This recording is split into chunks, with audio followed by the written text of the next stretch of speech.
और कबीर साहब कहते हैं, कबीर मन निर्मल भया जैसे गंगा नीर, पाछे पाछे हरि फिरे कहत कबीर कबीर। मानस में वाल्मीकि जी ने राम भगवान से कहा था, जिनके कपट दम्भ नहीं माया, तिनके हृदय बसहु रघुराया। निर्मल मन जन सो मोहि पावा, मोहि कपट छल छिद्र न पावा। निर्मल मन का बड़ा महत्व है, परंतु कलयुग में निर्मल मन तो बहुत दूर है। लोगों का खान पान भी निर्मल नहीं है, लोगों की भाषा बोल चाल बातचीत भी निर्मल नहीं है, लोगों का व्यवहार बर्ताव भी निर्मल नहीं है, लेन देन भी निर्मल नहीं है। लोग हाथ जोड़ करके आपसे उधार ले लेते हैं और फिर तुम उनके हाथ जोड़ जोड़ कर उधार दिया हुआ धन मांगते हो, तो कहते हैं रोज रोज क्या मांगते हो, क्या तुम्हारा पैसा थोड़ी मर जाएगा। और धीरे धीरे पैसा मर ही रहा है और पैसा मर जाता है। लेन देन में भी लोगों की पवित्रता नहीं है, निर्मलता नहीं। आज के 50 वर्ष पहले लोग अपनी बात के धनी होते थे कि मैंने कहा है तो मैं ऐसा ही करूँगा। लेकिन इस कलयुग में 90% लोग अपनी बात को बदलने में माहिर हैं। धीरे धीरे गिरगिट हो गए। जैसे गिरगिट क्षण क्षण रंग बदलता है, ऐसे मनुष्य भी अपनी जिंदगी का ढंग बदलता है। कोई जमीन बेचता है, 2000 दूसरा ज़्यादा देने लगता है, तुरंत तो मुकर जाता है, इधर उधर हो जाता है। लोगों में सिद्धांत नहीं है, प्रामाणिकता नहीं है, इसलिए आदमी पर आदमी का विश्वास टूटता जा रहा है और संदेह बढ़ता जा रहा है। जब जब संदेह बढ़ता है तब तब प्रेम घटता है, और जब विश्वास बढ़ता है तो परस्पर प्रेम भी बढ़ता है। तो आइए कबीर साहब का एक शब्द है, शब्द नंबर 38 है, हरि बिनु भर्म बिगुरचन गंधा। अभी मैंने उसको गाया था, फिर से उसी पर आज व्याख्या होनी है। साहब कहते हैं कि हरि के बिना मनुष्य उलझन में रहता है, टेंशन में रहता है। हरि कौन है? हर घट में रमने वाला आत्मा ही हरि का रूप है। जब तक आत्मबोध नहीं होता है तब तक मनुष्य की टेंशन और चिंता खत्म नहीं होती है। धीरे धीरे सत्संग के प्रभाव से आत्मज्ञान हो जाता है, और आत्मज्ञान होने पर धीरे धीरे मन चिंता की चिता से बाहर हो जाता है। क्योंकि संसार में उलझने बहुत है, नुकसान भी बहुत है, लोग परेशान भी बहुत है, और धोखा भी बहुत है, और कितना ही सोच कर काम करो फिर भी कहीं न कहीं हानि हो जाती है। लोगों को कितना ही प्रेम दो फिर भी आपको ठग करके लोग चले जाते हैं। इस संसार को जगत गुरु शंकराचार्य ने कहा था, विचित्रो अयम संसारा, ये संसार बड़ा विचित्र है, इसको ठीक से कोई समझ नहीं पाया है, और समझते समझते जिंदगी गुजर गई है, पर संसार समझ में आया नहीं है। क्योंकि संसार नित्य नूतन हो जाता है, नित्य परिवर्तन हो जाता है, रोज रोज बदलाव होता है। लोग बदलते हैं, मन बदलता है, तन बदलता है, विचार बदलता है, स्वभाव बदलता है, लोगों की सोच बदलती है, विचार बदलते हैं, लोगों का खान पान बदलता है, लोगों का रहन सहन बदलता है। पूरी जिंदगी परिवर्तन की ओर जा रही है। जीवन एक परिवर्तन चक्र में घूम रहा है, और संसार में इतना तेजी से परिवर्तन हो रहा है। संस्कृति भी बदल रही है, विकृति बढ़ रही है, और लोग आपस में व्यवहार बर्ताव में भी बहुत परिवर्तन कर चुके हैं। बचपन में मैं देखता था मामा का भी बहुत सम्मान होता था। आज की तारीख में मामा भी की कीमत भी गिर चुकी है। अब ऐसे साधारण में हो गया मामा। अब किसी को मामा से मतलब नहीं, न पाजामा से मतलब है। सूट बूट टाई और डटे हुए हाई। एक समय वो था कि जीजा का भी बड़ा महत्व था। अब जीजा भी सस्ते बस्ते में पहुंच चुके हैं। धीरे धीरे ससुराल का महत्व भी गिरता चला जा रहा है। सब अपना अपना दांव पेच चला रहे हैं। सब बड़े बड़े खिलाड़ी लोग हैं। और याद रखना, जितना परस्पर का प्रेम कम होता चला जाता है, उतना ही मनुष्य के जीवन में सुख भी घटता चला जाता है। इसलिए कबीर साहब ने बहुत बड़ी बात कही थी, 2.5 अक्षर प्रेम का पढ़े सो पंडित हुए। कबीर साहब ने बहुत अनुभव किया, बहुत विचार किया, बहुत गहराई में गोता लगाया और कहा कि प्रेम के बिना जिंदगी अधूरी है। प्रेम के बिना जिंदगी में दुख ही दुख है। पति पत्नी जो प्रेम से रहते हैं उनको बहुत सुख एहसास होता है। जो पति पत्नी आपस में मिलकर के महाभारत का युद्ध लड़ते रहते हैं। महाभारत युद्ध भी कुछ ही समय में समाप्त हो गया था, लेकिन जो घर घर में महाभारत चल रही है, कितने घरों में तो 90 साल से चल रही महाभारत, न पति जीत रहा न पत्नी हार रही है, न बेटा जीत रहा न बाप हार रहा है, न सासू जीत रही न बहू हार रही। युद्ध बराबर जारी है। और ऐसी परिस्थितियों में सुख कहाँ हो सकता है। सहनशीलता धीरे धीरे लोगों की घटती जा रही है। संत कबीर कहते हैं, खोद खाद धरती सहे काट कूट बन राय, कटुक बचन साधु सहे और से सहा न जाए। कड़ुए वचन को सहना बहुत कठिन है। कबीर साहब कहते हैं, कितना ही धरती को खोदो खादो, गड्ढा बनाओ, फिर पाटो, फिर जोतो, उबड़ खाबड़ करो, लेकिन धरती सब सह लेती है। और धरती फिर भी नाराज नहीं होती है, और धरती फिर भी तुमको फसल देती है।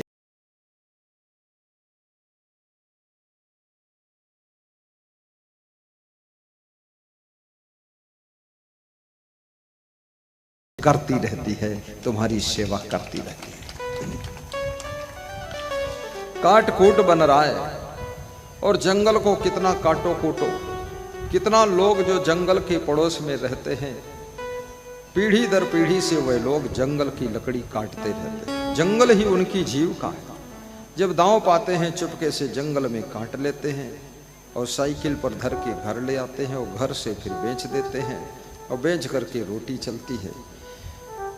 फॉरेस्ट विभाग के कर्मचारी भी जानते हैं ज़्यादा कोई उपाय नहीं है, थोड़ा थोड़ा राहत दे देते हैं। कभी पकड़ लेते हैं, 100-200 रुपये ले लेते हैं, उनका भी चाय नाश्ता हो जाता है और लकड़ी कटती रहती है। लेकिन फिर भी जंगल उजड़ता नहीं है। जंगल फिर से और जंगल बढ़ता है और जंगल बढ़ता है, और जंगल हमें ऑक्सीजन देता है। जंगल हमें वाटर लेवल को ऊपर ला कर देता है, और जंगल हमें प्रदूषण को मुक्त जीवन जीने का मौका देता है। जंगल की हरियाली हमारे जीवन के लिए बहुत आवश्यक है।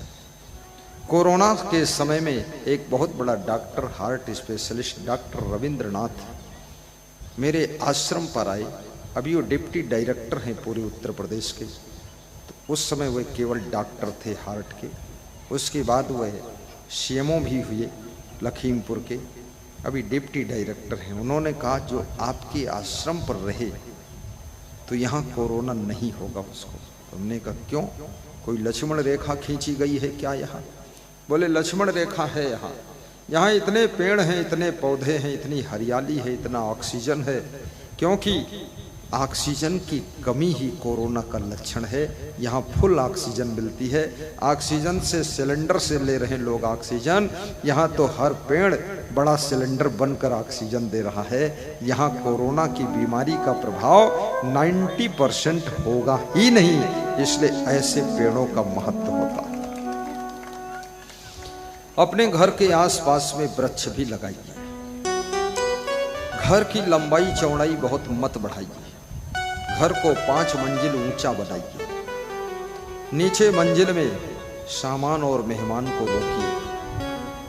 घर के पीछे पशु जानवर, ट्रैक्टर, ट्राली, भूसा, घास, गोबर रखिए। सामने कार रखिए, मोटरसाइकिल रखिए।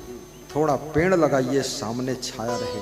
साइडों में पेड़ लगाइए, पीछे भी पेड़ लगाइए, क्योंकि पेड़ में वह गुण है, कितना ही सूरज तपता है लेकिन पेड़ सूरज के ताप को जहां खड़ा होता है वहीं पर कम कर देता है।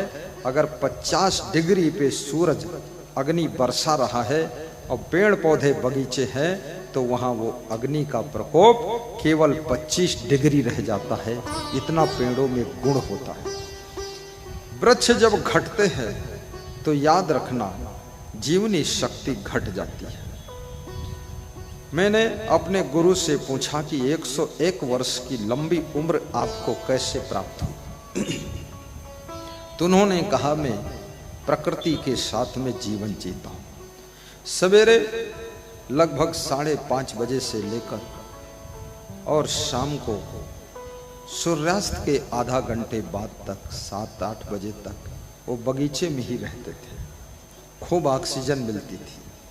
चना रोज चबाते थे, केला रोज खाते थे, थोड़ा दूध रोज पीते थे, दाल चावल सब्जी रोटी खाते थे, रसगुल्ला गुलाब जामुन कभी ना के बराबर लेते थे, खीर कभी ना के बराबर।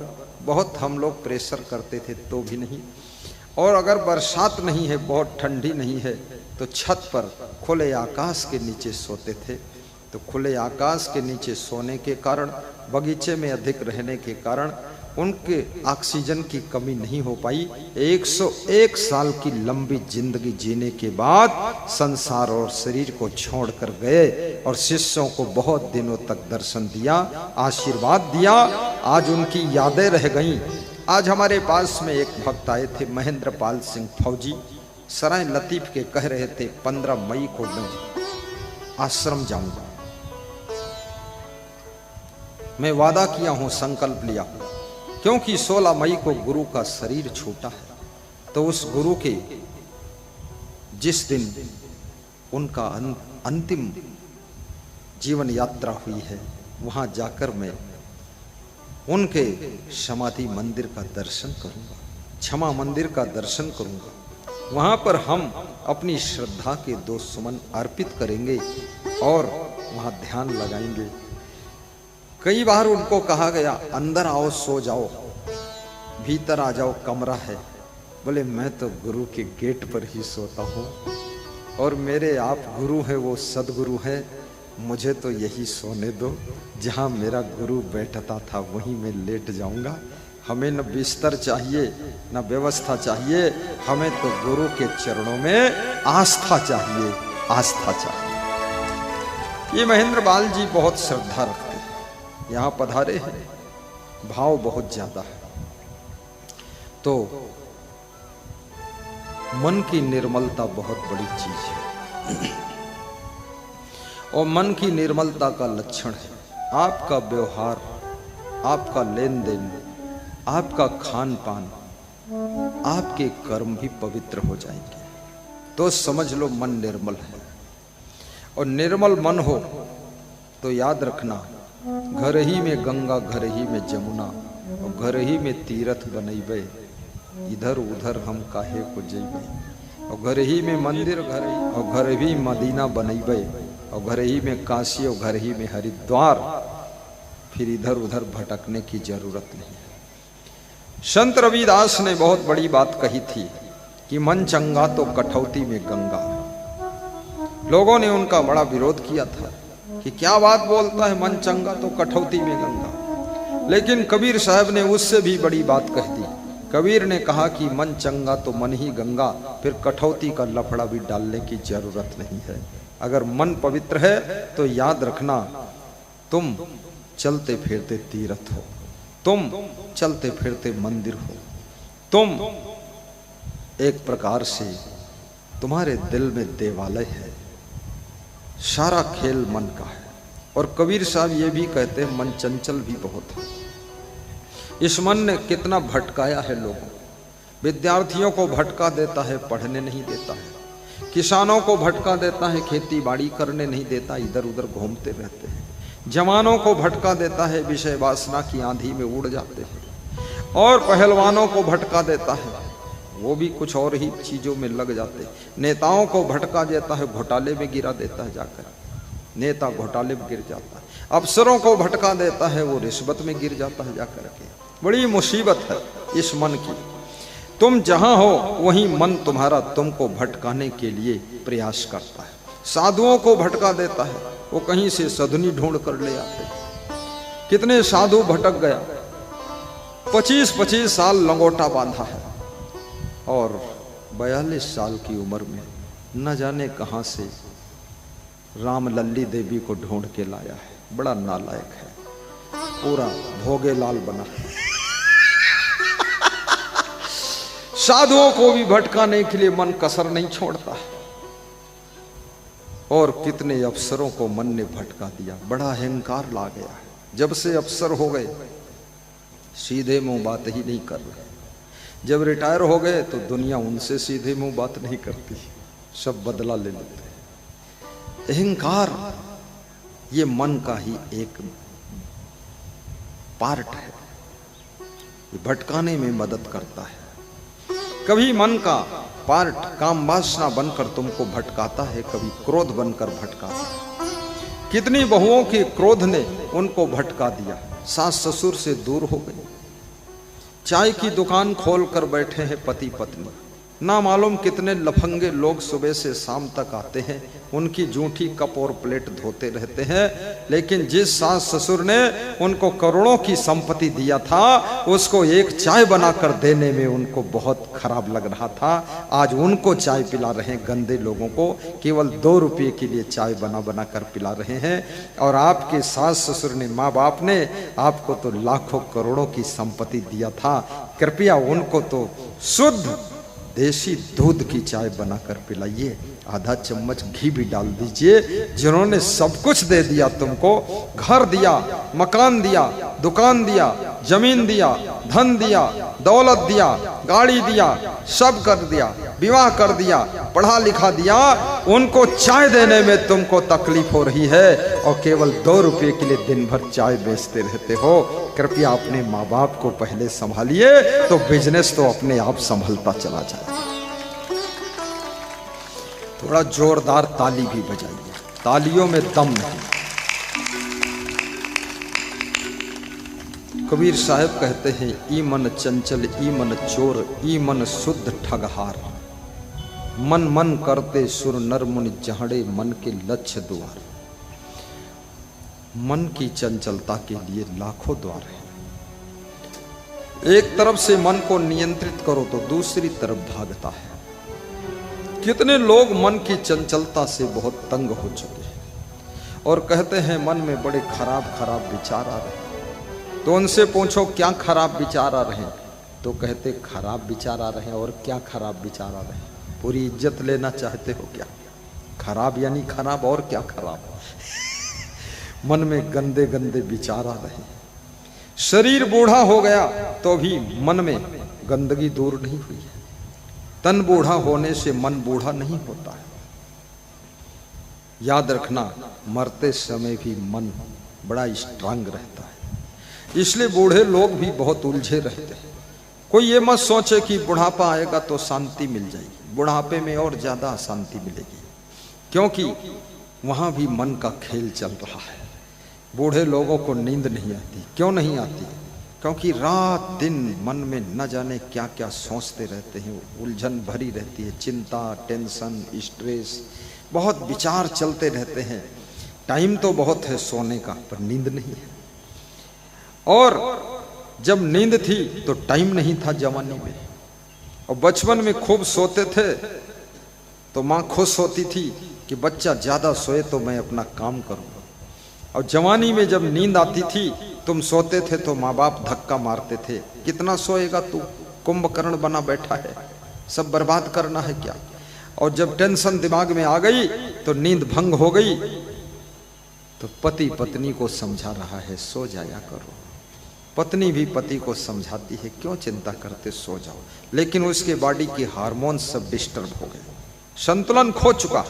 और एक बार शरीर का संतुलन खो जाए, बॉडी का संतुलन खो जाए, हार्मोन्स डिस्टर्ब हो जाए, तो याद रखना फिर नींद नहीं आती है। और नींद ना आना ये सबसे बड़ा संकेत है कि बहुत भयंकर बीमारी से तुम्हारा शरीर ग्रसित होने वाला है। क्योंकि जब शरीर गहरी नींद में सोता है तभी शरीर की रिपेयरिंग होती है, शरीर का मेंटेनेंस होता है, शरीर की सर्विसिंग होती है। इसलिए स्वस्थ रहना चाहते हो तो गहरी नींद में सोने की कोशिश कीजिए। और याद रखना, नींद पैसे से मिलती नहीं है, लेकिन पैसे के कमाने के चक्कर में नींद उड़ जाती है। पैसे के कारण नींद तो उड़ जाती है, और फिर कितना पैसा खर्च करो फिर भी नींद नहीं आती है। ये कितना बड़ा खेल है। पैसे कमाने के चक्कर में स्वास्थ्य भी खो जाता है, और फिर लाखों खर्च करो तो भी स्वास्थ्य वापस लौट कर आता ही नहीं। कम से कम 7 घंटा सोना अनिवार्य है। कुछ लोग कहते हैं हम 5 घंटे सोते हैं। कोई जन्म का पाप भोग रहे हो, 5 घंटे सो। किसके लिए तुम इतना जाग रहे हो 19 घंटा? कौन तुमको धन्यवाद देने वाला है? किसके लिए इतना मर मिट रहे हो? 7 घंटे सोइए, और यदि अवसर मिल जाए तो 8 घंटे भी सोइए। फिर देखना, जो गहरी नींद के सुख से पार होता है वो व्यक्ति के मुखमंडल पर भी चमक आ जाती है। उस व्यक्ति का शरीर ताजगी एहसास करता है। और ये भी याद रखना, 24 घंटे भी न सो तो भी तीनों लोक के मालिक तुम त्रिलोकी नाथ बन नहीं सकते हो। और 48 घंटे भी ना सो फिर भी मुकेश अंबानी नहीं बन सकते हो। और तुम कभी भी मत सो, पागल हो जाओगे, लेकिन प्रधानमंत्री भी नहीं बन सकते हो। इसलिए इस लफड़ा में फंसो मत। जो हो वही बहुत है, और जो जरूरत है वो भी सब बन जाओगे। इसलिए सोइए भी ठाठ से, और खाइए भी प्रेम से, और जियो प्रेम से, और हंसिए भी प्रेम से। मैं मध्य प्रदेश में सत्संग कर रहा था, तो एक गांव में मेरी पधरौनी थी। तो पधरौनी में स्वागत के लिए 3 किलोमीटर से भक्त लोग आए थे। तो एक मुंडी गाड़ी थी, मुंडी गाड़ी जिसमें छत नहीं थी, उसमें ढोल बजाने वाले को बिठाया था, और उस गाड़ी के पीछे मेरी गाड़ी चल रही थी। तो जो ढोल बजा रहा था वो मेरा प्रवचन सुनता था, क्योंकि भक्ति में गरीब अमीर का भेद नहीं होता। तो मुझे देख देख कर वो हंस रहा था, और 3 किलोमीटर तक उसने मुंह बंद ही नहीं किया, होंठ खोले रहा, दांत बड़े बड़े दिखाता रहा, हंसता रहा। रास्ते में देखा एक आदमी सूट बूट पहने हुए खड़ा था। उसके चेहरे पर मुस्कान नहीं थी, खुशी नहीं थी, हंसी नहीं थी, प्रसन्नता नहीं थी, जबकि ये लगता था वो करोड़पति से कम नहीं है। और ढोल वाला, उसका सारा काम ढोल पोल ही है, लेकिन बेचारा ढोल ही बजाकर खाता हंसता था। तो मैंने कहा ढोल वाले से, जब उतरा गाड़ी से, पूछा तुम खुश क्यों थे इतने? बोले आपका प्रवचन सुनता हूँ, आप सिखाते हो खुश रहना चाहिए, तो मैं खुश रहता हूँ। हमने कहा धन की क्या स्थिति है? बोले धन जो कुछ है यही ढोल है और कुछ नहीं है। ढोल? तो हमने कहा पत्नी? बोले वो भी ढोल है। हमने कहा वो कैसे ढोल है? बोले वो ऐसी ढोल है, पड़ी रहती है और ज्यादातर वो आराम में रहती है। तो हमने कहा उसको भी सत्संग सुना दो। बोले उसको सुनाता हूँ तो सुनती है और कहती है तुम्हारे गुरु अच्छा सुनाते हैं, लेकिन तुम्हारे गुरु की बात मैं मानूंगी नहीं, मैं पड़ी रहूंगी ढोल जैसी। कितनी स्त्रियां घर में ढोल जैसे पड़ी रहती हैं, कहीं आंगन में पड़ी है, कहीं बरामदे में पड़ी है, कहीं छत पे पड़ी है। अब इस ढोल को कौन उठाए? और इस ढोल से कहो कि उठो तो ये ढोल ऐसा पूरे घर को बजा देगी। ये हर समय पड़े रहना, हर समय लुढ़कते रहना और हर समय लेटे रहना, इससे हड्डी का ढांचा कमजोर हो जाता है। इसलिए याद रखना, नींद के समय सोइए, आराम कीजिए, फालतू समय लेटे मत रहिए। ज्यादा लेटने से आपकी हड्डियां कमजोर हो जाती है। धूप न लगने से आपकी हड्डियां कमजोर हो जाती है। पैदल न चलने से पेट संबंधी रोग आ जाते हैं, डाइजेशन सिस्टम खराब होता है, गैस बनती है। पानी कम पीने से आपके पेट में कॉन्स्टिपेशन, कब्जियत की बीमारी हो जाती है। चिंता करने से आपको आनंद की प्राप्ति नहीं होती है। भगवान कृष्ण के सामने भी बहुत संकट थे, वो हंसते रहते थे। कृष्ण के सामने बहुत संकट थे, वो भी हंसते थे, और राम भी मुस्कुराते रहते थे। कबीर के सामने भी संकट थे, क्योंकि कबीर सत्य बोलते थे, और सत्य बोलने वाले हमेशा संकट में रहते हैं। कबीर साहब को मुसलमान भी देखना नहीं चाहते थे, इसलिए एक भी मुसलमान कबीर का भक्त नहीं बना। हिंदू लोग ही कबीर के चरणों में जुड़े हैं, ना एक ईसाई है ना एक कसाई है। कबीर साहब के साथ में केवल भोला भाला हिंदू है। हिंदू तो इतना कोमल है, वो जहाँ देखता ठीक है वहाँ जुड़ जाता है। कबीर साहब की 52 कसनी हुई थी। कबीर साहब को बहुत कष्ट दिए गए। कबीर साहब को भी लोग मारने के लिए दौड़े। मारा कि नहीं मारा ये तो पता नहीं, पर कबीर साहब कहते हैं हमको मारने के लिए लोग दौड़े। और कबीर साहब ने स्वीकार किया है इस बात को कि सांच कहो तो मारन धावे, झूठे जगपतियाना, संतो देखत जग बौराना। हे संतो देखो संसार पूरा पागल है, बौरा गया है। सांच कह दो तो लोग मारने दौड़ते हैं, और झूठ कहो तो लोग विश्वास कर लेते हैं। और में से तो किसी ने कहा कि सच कहो ही मत, तो कबीर ने कहा कहे बिना मोहि रहा न जाए, कहूंगा जरूर। तो फिर मार खाओ, बोले जो होगा देखा जाएगा। सांच कहो तो सब जग खींचे, झूठ कहा न जाए।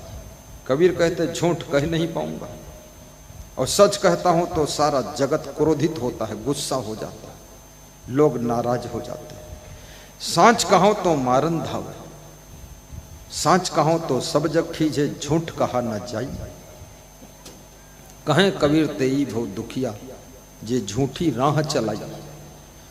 वो लोग भी दुखी हुए जिन्होंने झूठा ज्ञान बांटा है, और संसार में ढोंगी, झूठे, पाखंडी गुरु बहुत से हैं। ऐसा ऐसा गुरु भरा हुआ है ढोंगी, ज्ञान ध्यान कुछ भी नहीं, आडंबर की बात बताता है। कबीर साहब कहते हैं आंख न मूंदो, कान न रूंधो, काया कष्ट न धारो, खुले नैन हंसियस पहचानो, सुंदर रूप निहारो, संतो सहज समाधि मिली। कबीर साहब ने हंसने के लिए छूट दिया है। अब कबीर पंथी हंसे न हंसे, लेकिन कबीर कहते हंसी हंस, हंसी हंस पहचानो, सुंदर रूप निहारो। जो सुंदर रूप कौन है? सत्यम शिवम सुंदरम, तुम्हारा स्वरूप तुम्हारी आत्मा है। इससे सुंदर और क्या है? इससे सत्य क्या है? और इससे ज्यादा शिव अविनाशी क्या है? शिवम माने होता अविनाशी है, वो शिवम है। सुंदर माने जिसमें कभी मैल व्याप्त नहीं होता है, मलिनता कलमस्ता आती नहीं है, वो सबसे सुंदर है। और जिसमें सत्य के अलावा झूठ प्रविष्ट नहीं होता है, वो सत्य स्वरूप आत्मा। याद रखना, ये आत्मा की ही लक्षण है। सत्यम भी है, शिवम भी है, सुंदर भी है। और जो सत्यम शिवम सुंदर है, उसको अगर समझ ना सके तो तुम्हारी जिंदगी कैसे सुंदर बनेगी और जिंदगी कैसे सुखद हो सकेगी। इसलिए सत्य स्वरूप आत्मा को पहचानिए।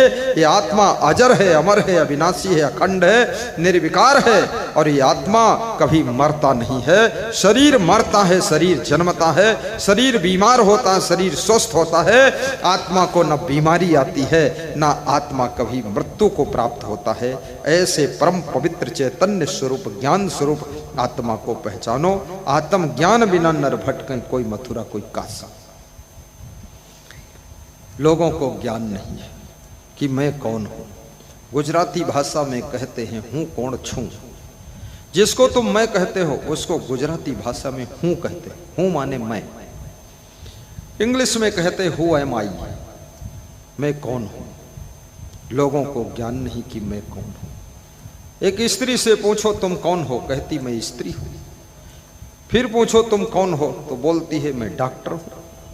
फिर पूछो फिर से बताओ तुम कौन हो, तो बोलती है मैं उनकी बेटी हूं। लेकिन कभी नहीं कहती है कि मैं शुद्ध स्वरूप आत्मा हूं। अपनी आत्मा को पहचानिए। आज जिनको स्त्री का शरीर मिला है, अगले जन्म में उनको पुरुष का शरीर भी मिल सकता है। और जो पुरुष के शरीर में बैठे हैं, अगले जन्म में स्त्री का शरीर प्राप्त करके साड़ी पहनकर भी बैठ सकते हैं। इसलिए पुरुषों को स्त्रियों को तंग नहीं करना चाहिए, अन्यथा बदला लेने के लिए तुम्हारी स्त्री पुरुष बनकर आएगी और तुम्हारा पति बनेगी, और तुम पत्नी बनकर लहंगा हिलाते रहोगे, तब ठोकाई तुम्हारी शुरू होगी। सावधान रहना चाहिए।